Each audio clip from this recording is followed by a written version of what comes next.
കണ്ണൂർ വാരിയേഴ്സാണ് എൻ്റെ ആദ്യത്തെ professional club. കഴിഞ്ഞ വർഷം ഞാൻ കണ്ണൂർ വാരിയേഴ്സിൽ കിറ്റ് മാനേജറായിട്ട് വർക്ക് ചെയ്തിരുന്നു.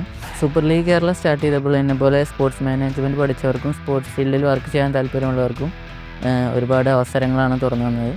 സൂപ്പർ ലീഗ് കേരള ഒരുപാട് കളിക്കാർക്കും അതേപോലെ ഫുട്ബോൾ ഇഷ്ടപ്പെടുന്ന ഒരുപാട് ആളുകൾക്കും ഒരു പുതിയ തുടക്കമായിരുന്നു. കാരണം നമുക്ക് നാട്ടിൽ ഒരുപാട് പുതിയ ക്ലബ്ബുകൾ വന്ന്, പുതിയ ഗ്രൗണ്ട്സ് വന്ന്, അതേപോലെ തന്നെ പുതിയ കോച്ചുമാർക്ക് കുറേ അവസരങ്ങൾ വന്ന്, ഇതെല്ലാം കേരള ഫുട്ബോളിന് പുതിയൊരു ഉണർവാണ്. കഴിഞ്ഞ വർഷം നമുക്ക് പ്രതീക്ഷിച്ച റിസൾട്ട് ഉണ്ടാക്കിയെടുക്കാൻ സാധിച്ചിരുന്നില്ല. അതുകൊണ്ട് തന്നെ ഇപ്രാവശ്യം നമ്മൾ ഒരുപാട് നല്ല പ്ലേയേഴ്സിനെ സൈൻ ചെയ്യുകയും കഴിഞ്ഞ പ്രാവശ്യത്തെ പോരായ്മകൾ നികത്താൻ ശ്രമിക്കുകയും ചെയ്യുന്നുണ്ട്. കഴിഞ്ഞ പ്രാവശ്യം നമ്മൾ ഹോം മത്സരങ്ങളെല്ലാം കോഴിക്കോടായിരുന്നു. പക്ഷേ ഇപ്രാവശ്യം നമുക്ക് ഹോം മത്സരങ്ങളും കണ്ണൂരാണ്. സോ നമുക്ക് ഇക്കുറി കണ്ണൂർ വെച്ച് കാണാം. വരിക, ജയിക, വാഴുക.